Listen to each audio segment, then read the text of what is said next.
This is Jessica Dewell, and I am your host of the Voice of Bold Business Radio. And you are listening to Program 74, Workplace Equality. Every time I get together with Veronica and Sharon, not only do I learn more about what is actually happening for women, minorities, culturally, socioeconomically, across our United States and the world, in fact, the more ideas we have and the more things we want to do and coming together, turns out the little things that we can bring together to make a big difference. We're using each of our strengths and the bits of time that we have available to dedicate and focus on this to increase awareness is really important. And I'm talking about workplace equality. I'm talking about intersectionality.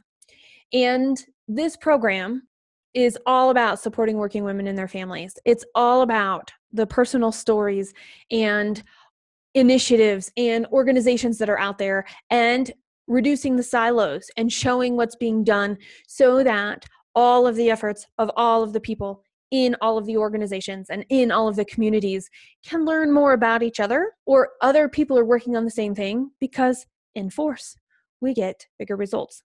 I mean, look at the Women's March at the beginning of 2017. Says it all. In force, messages get across.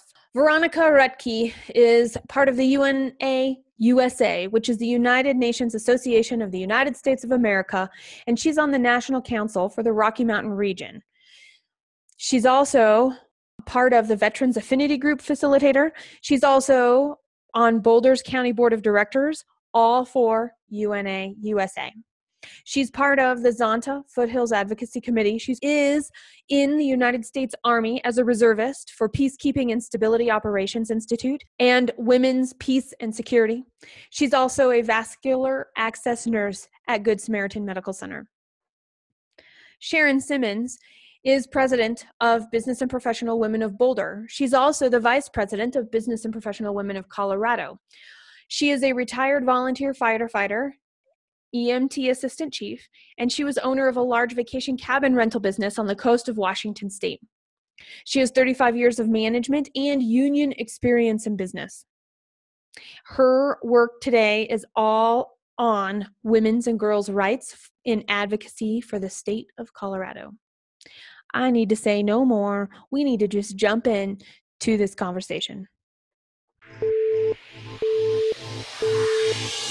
Welcome to the Voice of Bold Business, the show that provides everything smart leaders need to evaluate situations, build relationships, and create solutions. Jessica Dewell candidly talks about the skills necessary to build tenacity and do more with less. And now, here's Jessica. All right. You know, Veronica and Sharon, I'm so excited to talk to you about workplace equity today, because when we support working women and their families, we're really raising up everybody, every race, every gender, every culture that we know about or will continue to learn about as time goes by. And it's that raising up that we're really looking to make people aware of, because when everybody does better, there's nowhere to go except for forward and make even more progress than we've already made. Thinking about that, I want to start our conversation with this. How does Cities for CEDAW and what the U.S. is doing compared to the world actually promote well-being for all? First of all, CEDAW is a convention on the eliminations of all forms of discrimination against women. And Cities for CEDAW is a grassroots effort in the United States to focus on certain size communities to promote women and girls and to empower and inspire and advance women and girls. 50% of the population in the world, 50% of the population in the United States, in Colorado, is women. And there's a greater influence there because women also have children, so they influence them, and they also are caregivers, and they take care of the elderly. So they have a greater span of influence, even greater than that. And then you have the LGBTQI community.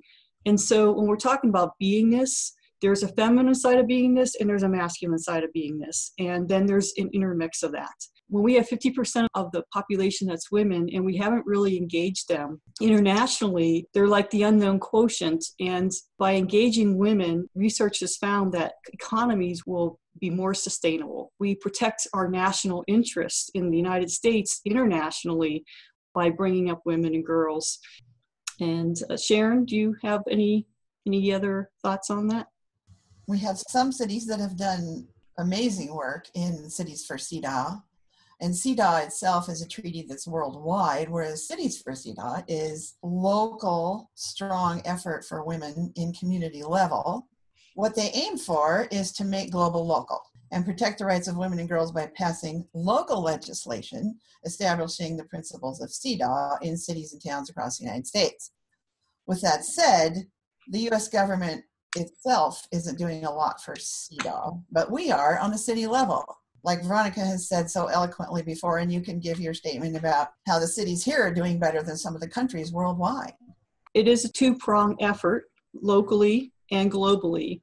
And it's important that, one, it's interesting that globally, most countries have ratified CEDAW. There's only 6 countries that have not ratified CEDAW, the UN treaty, and one of them is the United States. The other 5 are developing countries, to include Somalia and Iran and Sudan. But what's interesting is they have ratified it, but women that come together from around the world have said, that's great that our country has ratified it, but they're not implementing it. And so we're not feeling that at the grassroots level. We're not empowered. In the United States, is we haven't ratified it, but we're actually showing by best practice, giving an example of how to implement it.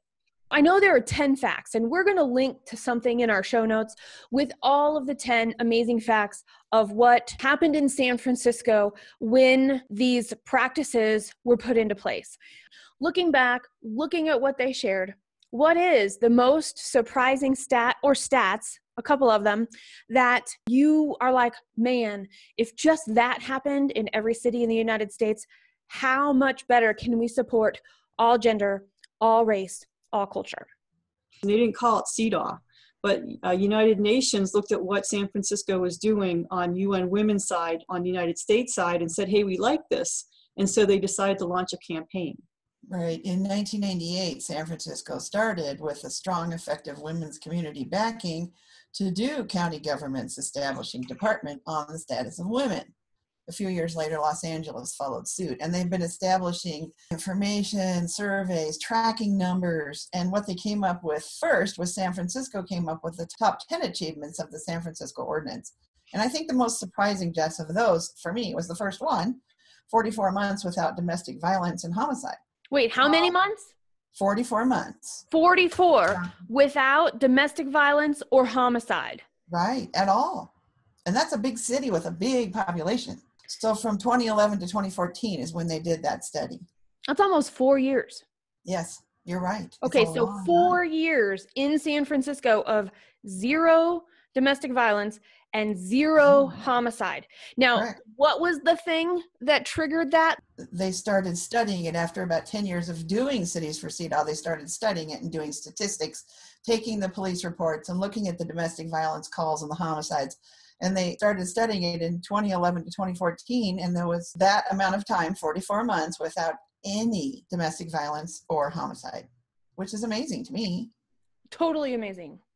What's another one? I want to hear another one. They set up Gender Equality Principles Initiative, 7 gender equality principles ranging from employment compensation to supply chain practices support and more productive workplaces for men and women. So they set up a rules foundation and people started following it, and gender equality has become a norm in San Francisco and Los Angeles. San Francisco, not knowing that they were the first Cities for CEDAW, knowing they wanted change, and their citizens said, we have a model. Let's work from this model that we like. Now that San Francisco is this baseline, this proof of concept, Colorado's really big into moving this direction. I mean, you two are instrumental across all of Colorado with a whole bunch of other people too, right, to help work this. I mean, this is a gigantic project, and we have to go state by state. You had mentioned 3 principles, Veronica. Let's talk about what those principles are and how they relate to this larger picture of lifting up and equity for all. San Francisco likely compared their statistics to national standards. And one of the things that we're finding We just recently, Boulder and Denver, just completed an internal gender analysis based on wage equity in their cities. They're comparing them to national standards. It's great to say, hey, we're second in the nation, whatever, but it's second in the nation to a benchmark that 83% of the women have equal pay to men.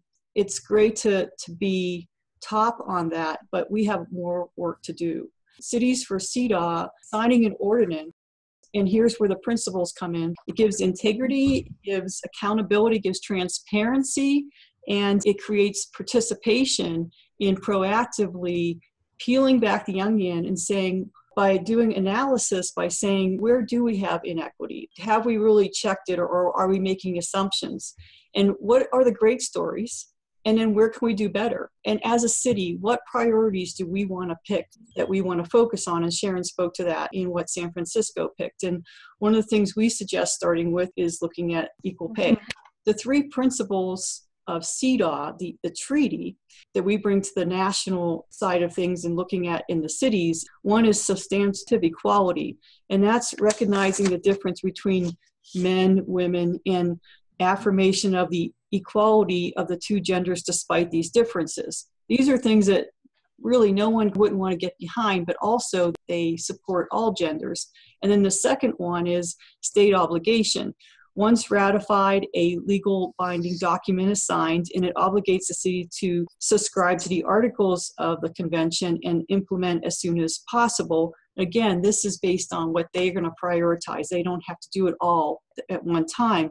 Those articles on CEDAW, there's 30 of them, but 1 through 16 are the actual articles. 7 through 30 is about the international body that forms. At the local level, how you apply state obligation, it's adjusted to the municipal level in which cities form the type of oversight structure to monitor and recommend the way forward. For example, a women's commission or a diversity program or a human rights or human relations commission or committee. A lot of cities have these already. The last one is non-discrimination. Again, all these principles support all genders. So by bringing up and empowering this gender of femininity, the female side of things, we're going to have equality for all people. Then at that point, we're going to do some other transformation moving forward. So non-discrimination is ratifying parties obligated to eliminate direct discrimination and indirect discrimination. So basically that means having neutral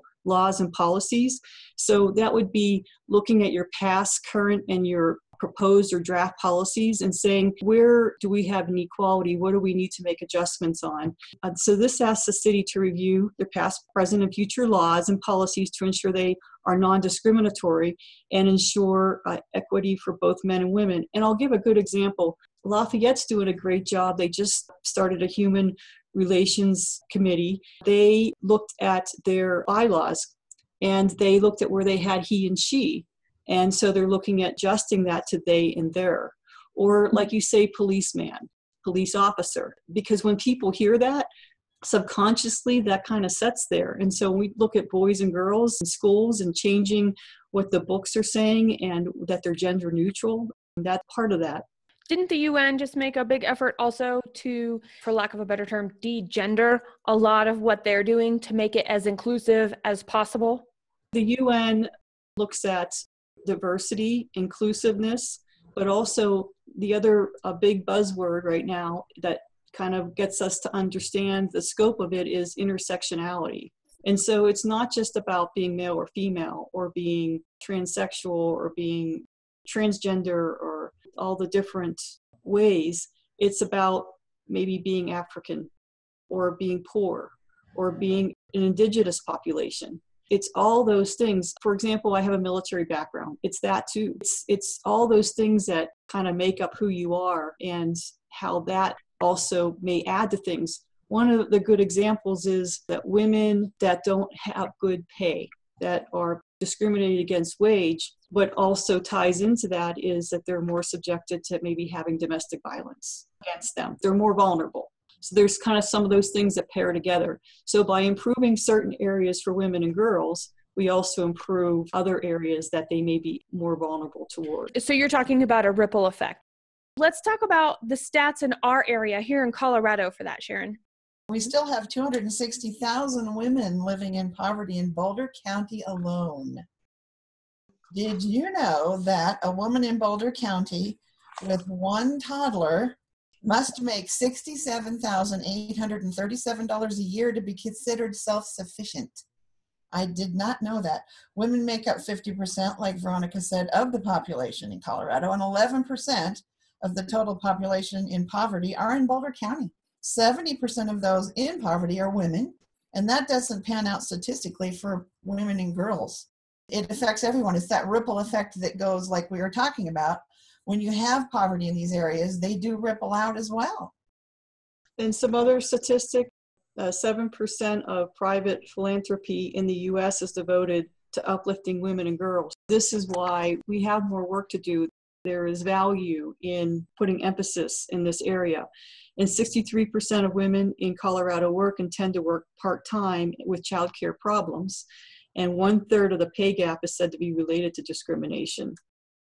Colorado women who work full-time year-round earn 80% on the dollar compared to similarly employed men. And if the trend continues, in Colorado, women won't have equal pay until 2057. Even though we do an analysis at the city level, we say, oh, we're second best to what 93% in the United States is, which is considered to be the best. If we don't have a proactive approach, if we don't have a structured plan, if we don't have a framework, if we're not communicating in the community how we're going to go about peeling back that onion, then do we want to wait till 2057 to have equal pay? Policy research looked at a report card for Colorado, and here's the report card. This is for women, the status of women. Political participation got a C-, employment and earnings got a B, work and family got a C+, poverty and opportunity got a B-, reproductive rights got a C+, and health and well-being got a B. This is the Institute of Women's Policy for Research. They did this study, and that's on Colorado. You guys are listening to Workplace Equality, supporting working women and their families. I'm talking with Veronica and Sharon today, and I have to tell you, not only do they have statistics, not only do they have case studies, we're going to jump back in, and I want to talk about Lafayette, Colorado a little bit more. Not only were they the first city to complete the process and incorporate these principles as part of Cities for CEDAW, they're also, as Veronica mentioned earlier, taking the next step. What was that process to get the city of Lafayette, Colorado to go through the steps to pass, if you will, Cities for CEDAW in their community? Veronica and we have a system. And what we do is I send out the first outreach to the city. So I get a hold of the mayor and the city council of Lafayette, for instance, and I send them a letter introducing myself and what we do. And I talk about CEDAW and Cities for CEDAW, and I explain what it is. So I put that out there. I tell them who we are and what we do and what the United States is doing and what it means. In that letter, I've introduced myself, and then I get a hold of Veronica, and she sends her letter and introduces herself from the United Nations. I'm from Business and Professional Women. And that way they kind of know what we're talking about. And then we make an appointment and go in and speak at the council meeting. At this council meeting, we explain it further and we ask for a resolution or an ordinance. And in the Boulder's case, they sent us to the Human Relations Commission. But in Lafayette, they didn't have it yet. So they said, oh, well, let's talk about it. And they said they'd sign a resolution right away. And they did. And then they created a Human Relations Commission. So it's just the opposite for Boulder and Lafayette. So they said they'd sign an ordinance. That's the first step of moving toward adopting Cities for CEDAW. Resolution is first, if they want to do a resolution. It's resolution, ordinance, and then they've adopted an ordinance, which is binding. It's a law.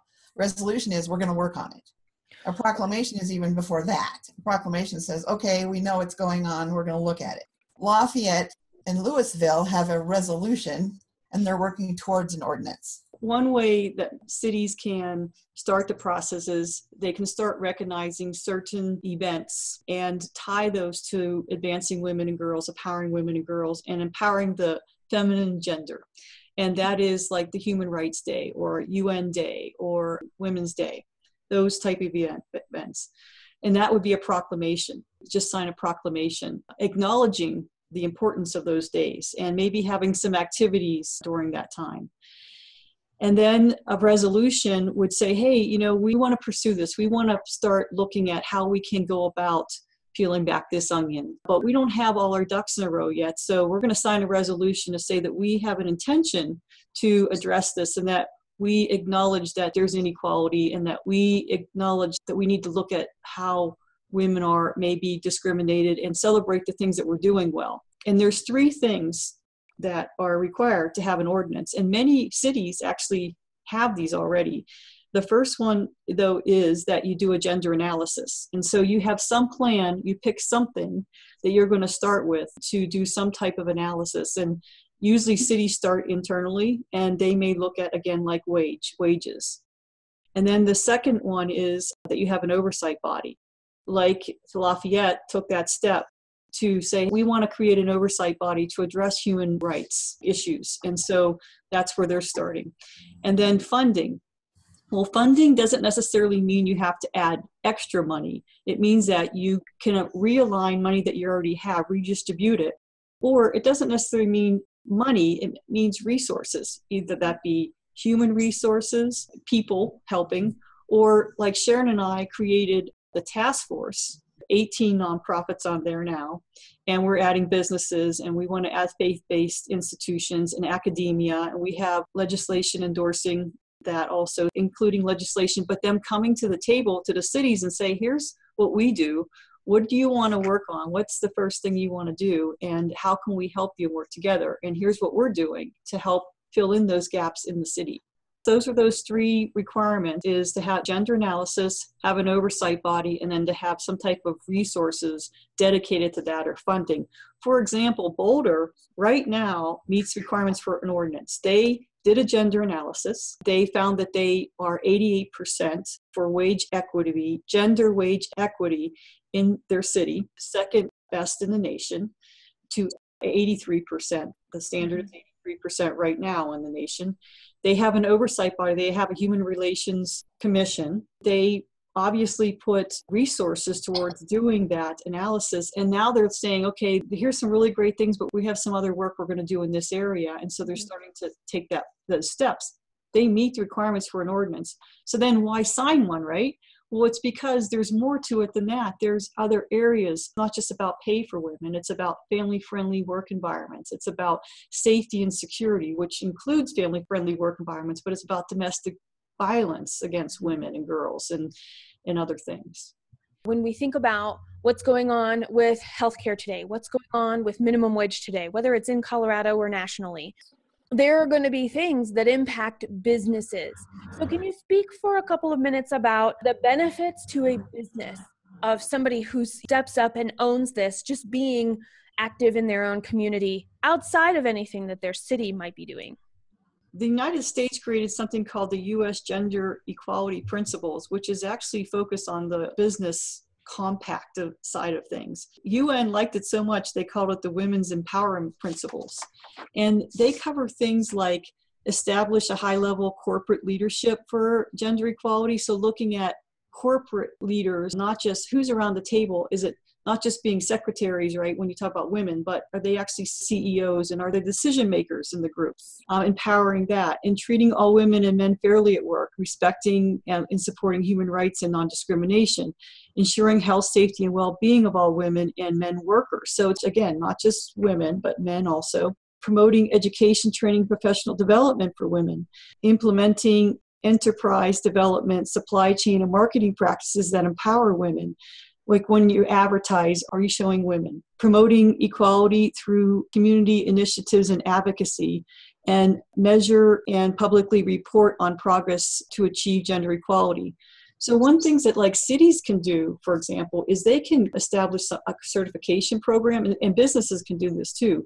So some framework that we agree with using these principles and saying, here's how we have equity in our business. One of the things that San Francisco, with their ordinance, one of their top 10 achievements was family-friendly workplace ordinance. In the United States society, we tend to be workaholics. This is like where we can benefit everyone. My story, for example, is I focused on my career first, and there was never a good time to step away and have children. And I feared stepping away of losing my career, losing that profession.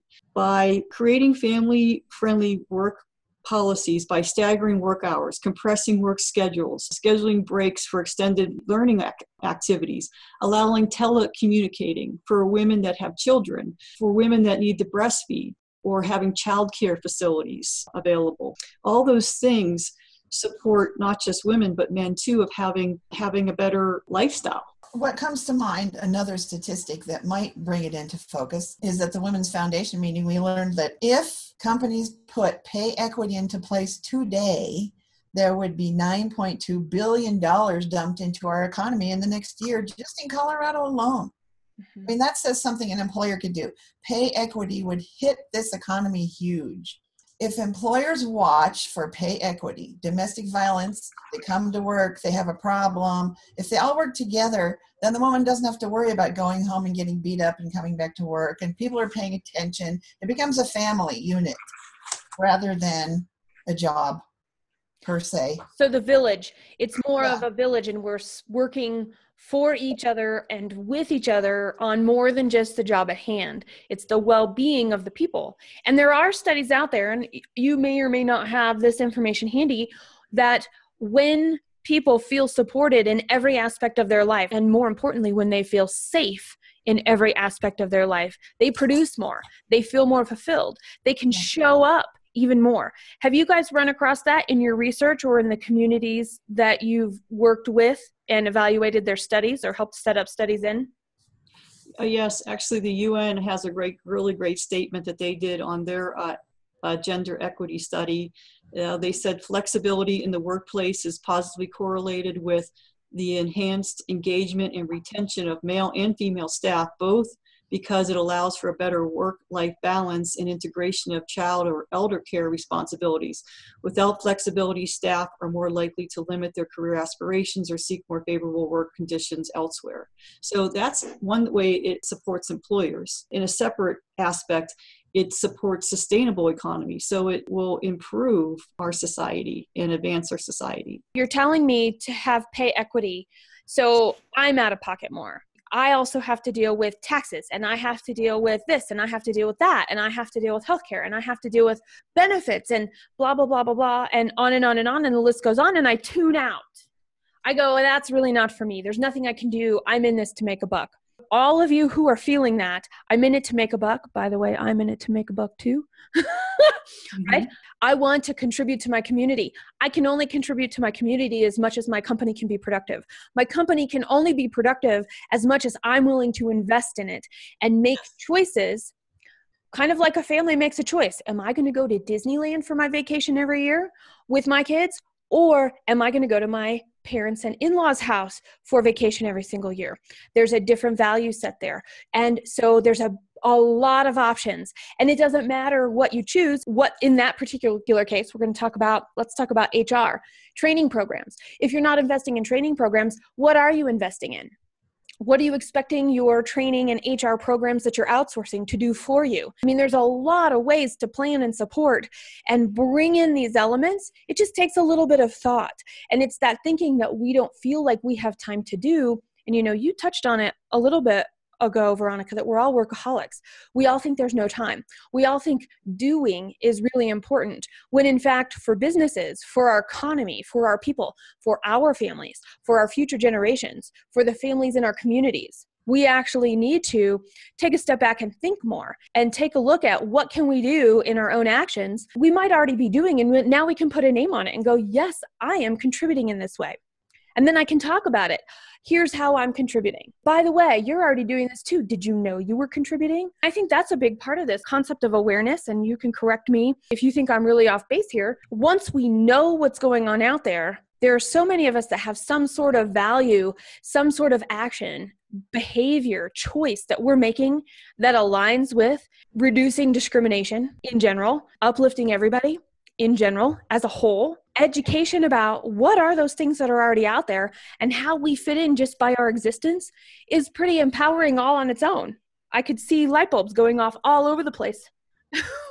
Yes, overall, it creates a more productive life, financially, economically, with your family, relationships, and in your business. And also creates retention. It creates a more enjoyable lifestyle. It's a healthier lifestyle. I really think that the United States, by like CDAW, is one vehicle, not the only vehicle, but because we're going to transform. I think we're going to transform again, right? But it's like that step that we need to get to the next transformation that we're going to make. We talk about the Equal Rights Amendment, it hasn't passed. I mean, women still feel that inside. We carry that, not just women, but all genders carry a piece of that with them.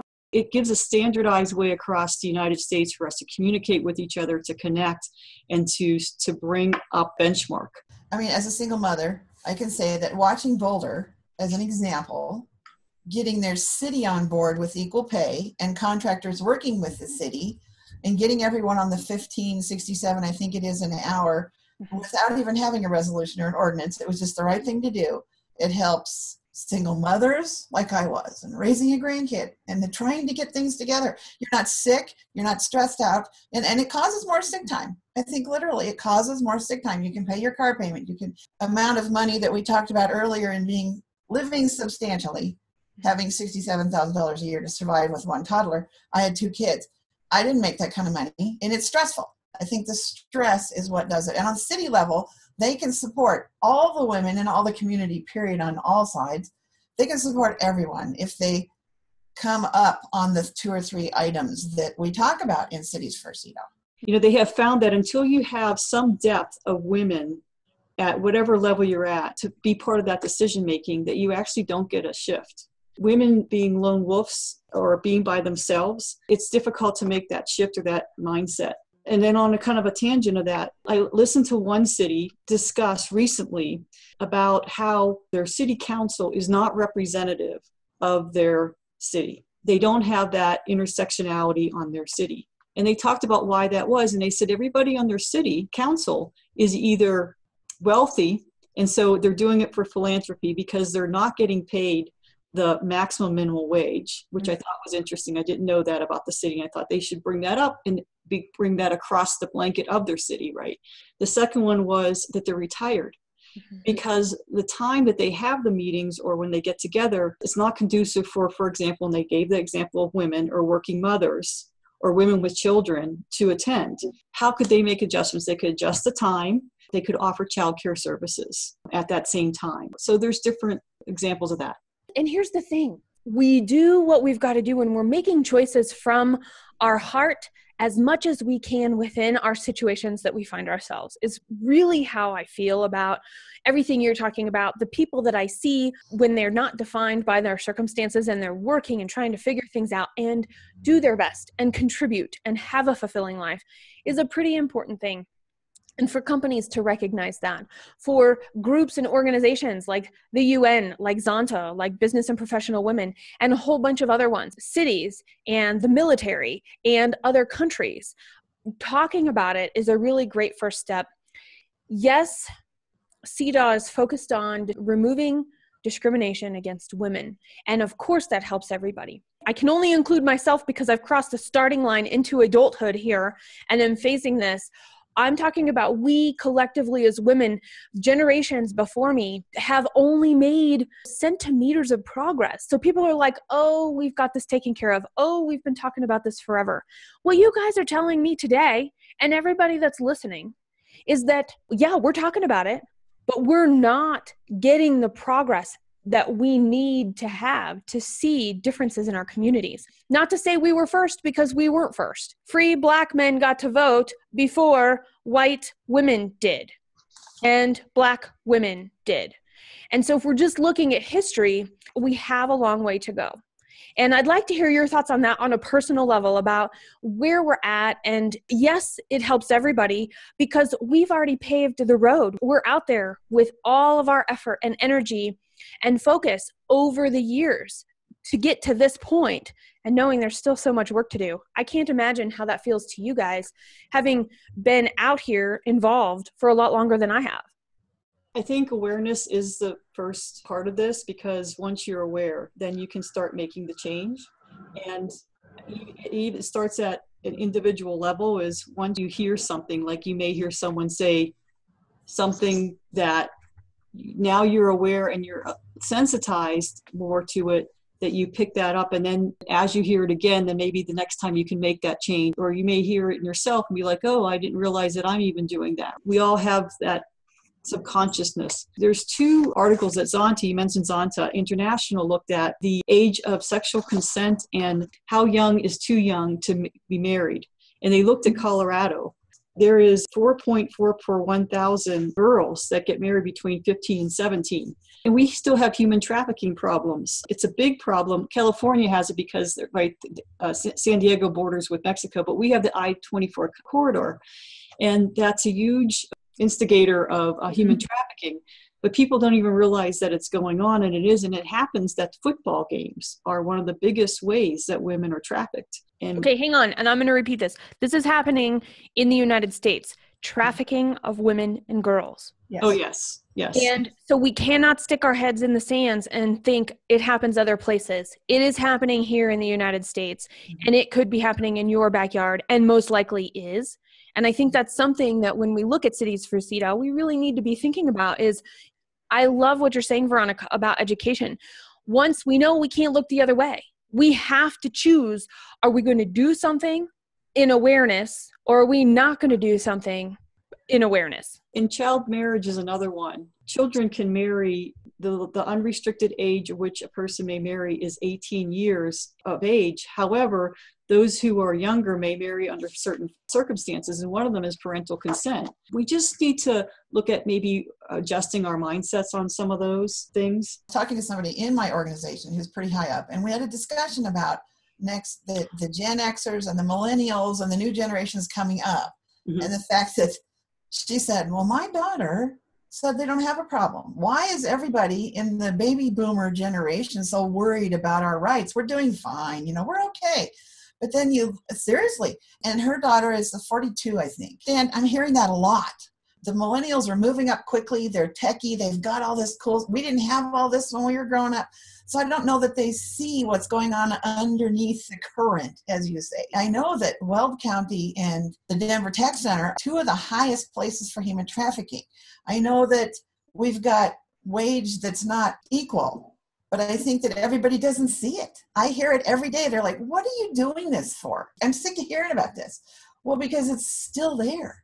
And I don't know that everybody in all the generations, and I've heard speeches about every generation and the name of them. There's like 4 or 5 different names for generations, and each one understands differently. And the baby boomers have been around through all of this. Yeah. And you talked about voting. American Indians were even later than what you said for the Black. Nobody knows that because they weren't born yet. As much as I love technology, we're using technology to stay connected to each other instead of continuing to pass on the stories and the history. And this is something that our technology is so capable of in terms of passing down our trials and our tribulations, because, well, think about all the parables, the boy who cried wolf, or the 3 little pigs, or whatever kid story you want to think of. There is a message in there from life experience. Oh, I didn't build my house too well, and somebody came and took it down and took everything we had, or took part of my family. There are these things that our situations are very different today, yet some of those struggles exist. They just look really different, and it's easy to say, well, that doesn't apply to me. Well, that doesn't apply to me. And I think it's important to look, is what I hear you guys saying. I listened to a professor from CU who's transgender. He was a keynote speaker, and he talked about how he's neither male or female, and he lives in this world and he feels discriminated against. And he kind of gave that through his colored glass. But it's like that feminine gender gets discriminated against in multiple ways, whether you're male or female, when you live in the middle. And so I needed to hear that because I felt like I want to keep understanding more. And I think that our society is going to transform. And this is part of that. Those of us that are older, we carry some of that subconsciousness or that history with us. So maybe we can see the inequality, or we feel it, and we see where it continually exists. And I think educating others on how to see that and what that creates is important. So I was listening to a podcast the other day. I will look it up. It was Recode Decode. There was a conversation going on, and I'm not going to say any names because I don't want to mess them up. They'll all be in the program notes. Recode Decode, they were talking about this, and they were talking about how one of the choices we have to be aware to embrace equality It's easy for one old white guy to call up a different old white guy and say, hey, my son just graduated from Yale. Can you give him a job? And it's really hard for the person that's getting the phone call, the old white guy, to go, I can't. I want to put somebody transgender or female in there because we've made this commitment and that's what we need. And that's what we're looking for. I would be glad to connect with you a different way or support you in a different way and make a different connection. That particular thing of using our network might change a little. I would suggest that like I did when I came back to Colorado is join a nonprofit organization, an NGO, a non-governmental organization that supports Cities for CEDAW, women, girls, send letters and emails to all your representatives. Look at what's going on in your state. You can look it up on the internet really easily. There's a lot of bills. There's a lot of legislation. Many groups actually form legislative groups and follow bills like we do at Business Professional Women, and League of Women Voters does that. Zonta does it. We were at a regional meeting for Zonta, and they had a whole list of, just like BBW, list of bills. What affects women? What doesn't affect women? What affects children? That's one of the things I would say needs to happen with every person. Get involved. Like City Council of Boulder told me personally, they said, Sharon, you have so much power in the community and nobody uses it. We rarely get phone calls. We rarely get people coming in and saying, this is what we want. There's a small percentage, but they're out there saying, well, I voted somebody in so they can take care of it. Oh, so where does our responsibility end is something to question. Right. Okay. What would you add to that, Veronica? It starts with the small things. So when you say, well, what can I do? It's just the small things. There's subliminal things that occur to be aware of. Like I'll give an example of the rule of thumb. When you hear the rule of thumb, well, where did that come from? If you look it up in a dictionary, it came from the size of the thumb of the husband.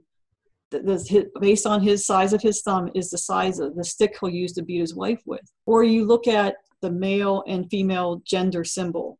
I'm told that that's a mirror so that women can look back at themselves. Just being aware of like that alone is a big thing.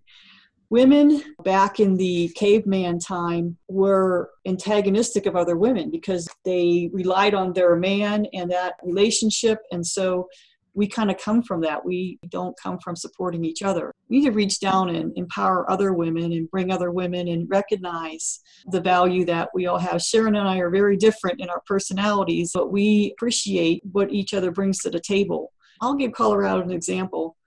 I'm amazed at how many women's organizations there are out there. And there's networks of networks, but they're not connected.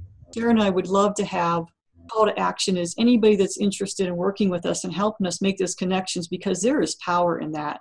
There is a huge sphere of influence, and that's kind of a very compassionate vision that I hold, is a sphere of influence in Colorado of connecting women together, not just women, but men too. There's some nonprofits out there that work to help raise women up and empower women because they see the value in that and working together. It's not about just women. It's about us all working together. It's about us bringing our different skill sets that actually, they found that when women come to the table in a peace agreement, there's a greater chance of the peace agreement occurring and it lasts twice as long. And there are some specific stats to that, but that's in general. Well, that applies to the United States too when us coming to the table. And we want to make a better world. We struggle with a lot of things right now that are going on in our society, and women have not really been fully engaged, and we need to get that depth there at the table. I could also bring up an example of how CEDAW has made a huge difference outside of us. I have a small example. A friend of mine said, she works with Afghan girls. What's your friend's name? Kathy Kelly. Thank you. Kathy Kelly told me, because she does Women for Water, an Afghan girls group for business and professional women. And she said she was involved with a CEDAW action that actually worked. Afghanistan signed the CEDAW treaty, believe it or not. And they had the government come in and try and pass a law that said women cannot report abuse if it's a family member. Well, hello, duh. So what happened was, the group that supported CEDAW came to the government and said, The reason these women are being beaten is their mother-in-laws traditionally beat them. That happens every generation. The mother-in-law comes in and punishes the new daughter-in-law. So they actually did not pass that law because of the CEDAW Treaty. Somebody opened their mouths and they started talking about it. Right. Again, this is that two-prong approach where I really feel that the United States is looked at as leaders in the world, and we set the example. And so let's have our women set the example too of how to do this so we can help those that are struggling in other countries on implementing. They have some best practices too. Let's share those. There are some things like I talked about the gender certification. That's an international certification seal for businesses. I did want to acknowledge the nonprofits that support Colorado Cities for CEDAW Task Force, and I wanted to go mention those. Of course, Business Professional Women is the secretariat, and Sharon's leading the way, and with United Nations as a partner and strategist and catalyst to Cities for CEDAW. But we have the Women's Collaborative of Colorado, and there's one in Denver, and then we created the one up in Boulder County Women's Collaborative. And there's Moving to End Sexual Assault, and there's Onto Foothills Club, who does a lot of work not just locally with domestic violence and a culture of respect with teenagers and the youth, but also internationally with early child marriage and female mutilization and things like that. And there's a Boulder Valley Women's Health Center and the League of Women Voters and 9 to 5, and those kind of cover a lot of the bills. I feel like the women's organizations are all working on separately. If we could collaborate better, we could get ahead of the bills before they become finalized and help support those. Denver for CEDAW, also United Nations Association of Denver is working with Denver City. 1 billion acts of peace. Colorado Eco Women. Women have a huge place in the economy. There's a lot of things in the home that they, energy-wise, that they are users of. I'm not using the correct term. And they also teach their children and have influence in their family. And then there's Colorado Women's Education Foundation and He for She. There's men supporting women. And We Can International, which is a Women's Earth and Climate Action Network. The Safe Houses, Safe House Progressive Alliance for Nonviolence, and the Safe Shelter for St. Vrain Valley. And then there's Pride Pad. Pride Pad's an interesting story. I'd like to share that one. Pride Pad is something local that they work globally with women in Ghana, that women, when they get their menstrual cycle, every month they miss school because they don't have clean water, they don't have hygiene products, and then they fall behind and then they get disenchanted and they stop going to school, and then they're married early because their family, they don't have a profession or any way to make money, so they marry them early. So Pride Pad actually grow a lot of bananas in Ghana. They have a machine that takes the banana fibers and makes pads for women, and they're biodegradable. They're creating these sanitary napkins so women can go to school. So that's one part of it. Well, then the question is, what are they going to do with all the bananas? Well, they're going to make baby food out of it. So what's the other part of this? The other part of this is putting women in charge of that in the country, us not running it. That's the other part of it. So that's the mindset of the task force. But then you look at some of these other ones that I mentioned, is bringing those to the table at a city and saying, how can we support you? How can we work together and move where we want to? What I'm taking away with all of the name dropping, what are all these people doing? Here are ways that you can look up all of those organizations, probably have, at least most of them will have something in the larger cities across the United States. The other thing is that I'm thinking about is Sharon and Veronica are here. They are here talking about this because they want to connect. They're taking that next step to go, I can educate locally. I can create awareness locally. Yet we're still siloed in so many ways. People, organizations, women that want to help. Everybody. I want to take a minute to say thank you, Veronica. Thank you, Sharon, for joining us on this program, because not only did people get a roadmap, here's what you can do and start investigating and look for in your own cities and communities. Here's also a roadmap of some things that you can do within your business, grassroots. If you're not an owner or decision maker, and as an owner and decision maker, actively as well, from bottom up, top down, doesn't matter, get it done. That's what they're saying. And they want to know what you're doing, and they want to be able to provide help. You have no idea. We were preparing for this and we had lunch, and Veronica literally brought, like, as tall as my face, a stack of papers of all this information that she and Sharon have collaborated on and gathered from all of these different people. I mean, they are connectors between these different organizations to not recreate the wheel, to do the best they can and build this awareness and ways to educate. I really want you guys to share this with a friend. Think about what you're doing. Think about something that was said that actually applies to the UN 7 principles, to the 3 principles of Cities for CEDAW, the grassroots effort in the United States, and go from there. You will find all of the program notes for today's program at voiceofboldbusiness.com/P74. That is voiceofboldbusiness.com/P for program 74. You can also search workplace equality. Subscribe and rate our programs on iTunes, iHeartRadio, and YouTube, in addition to several others that you can find on the voiceofboldbusiness.com website. Get new programs that air every Tuesday and Friday delivered directly to your listening queue.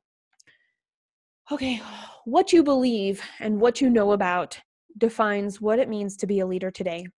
Part of being a leader in business is to recognize how our businesses impact our community and where discrimination exists against every person on our globe when it exists. We lead by example, and it's through our awareness and the choices based off of our awareness that make us a good leader, or not. I want you to share, what does your organization do? What does your family do to support women and their families? Subscribe at thevoiceofboldbusiness.com and get more information, program notes, and past episodes. Bold leaders approach each situation and focus on action to achieve a higher level of leadership. Jessica Dewell, your business advocate, is the host of the Voice of Bold Business Radio. Thank you for joining us.